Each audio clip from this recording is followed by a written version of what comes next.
He will advise me and work effectively to integrate our efforts across the government so that we are effectively using all elements of American power to defeat unconventional threats and promote our values. I am confident that this team is what we need to make a new beginning for American national security.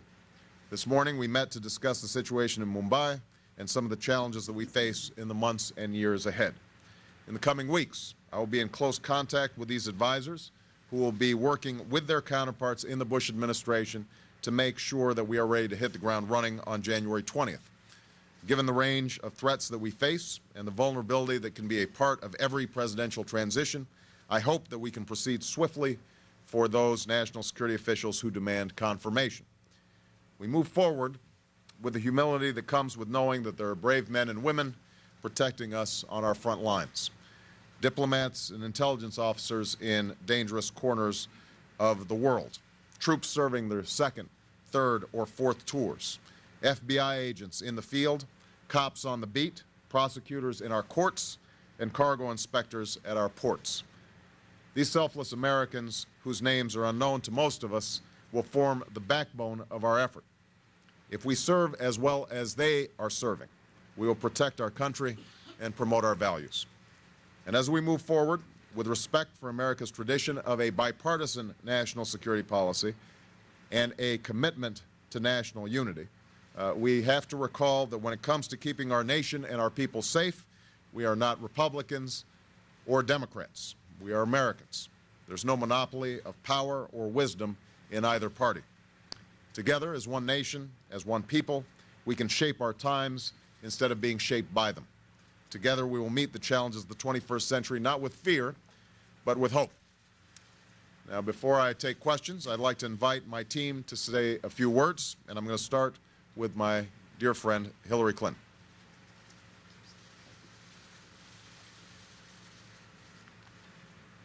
Mr. President-elect, thank you for this honor. If confirmed, I will give this assignment, your administration, and our country my all.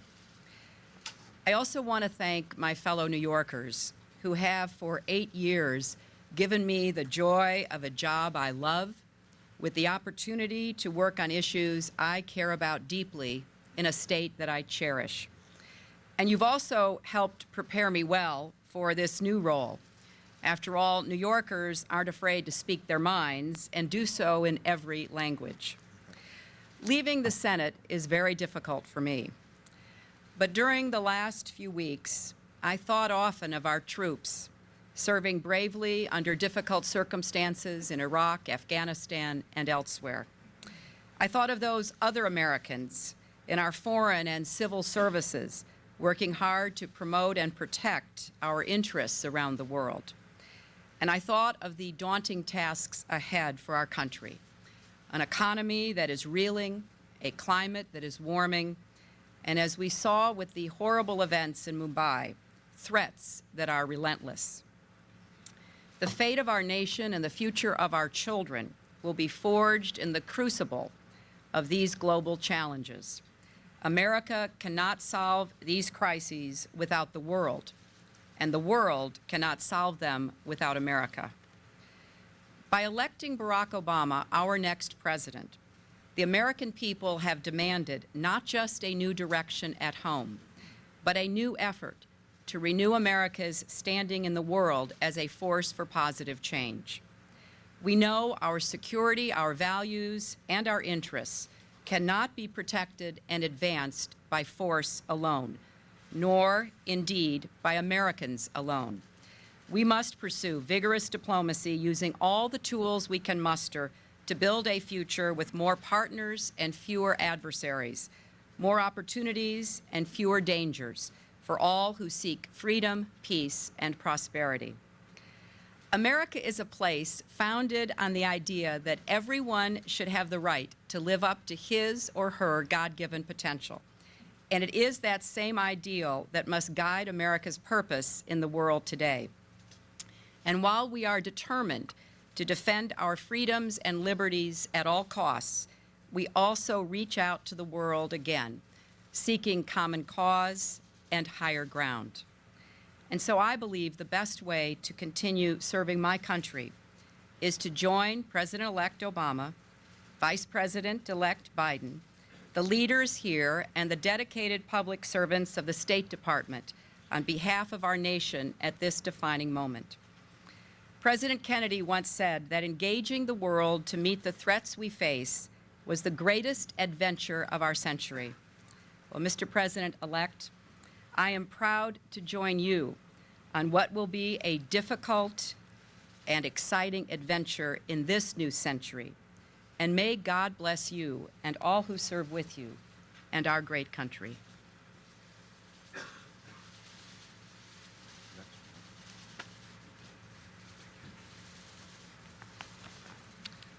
I am deeply honored that the President-elect has asked me to continue as Secretary of Defense.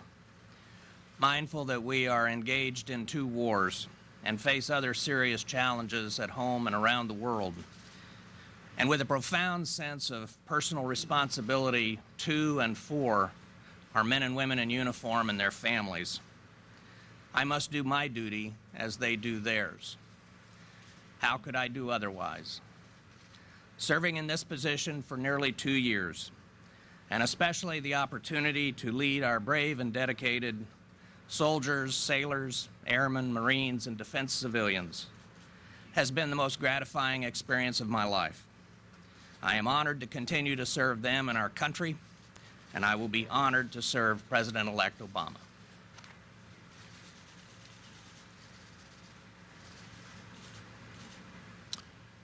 Thank you, President-elect Obama, for the honor that you have bestowed upon me.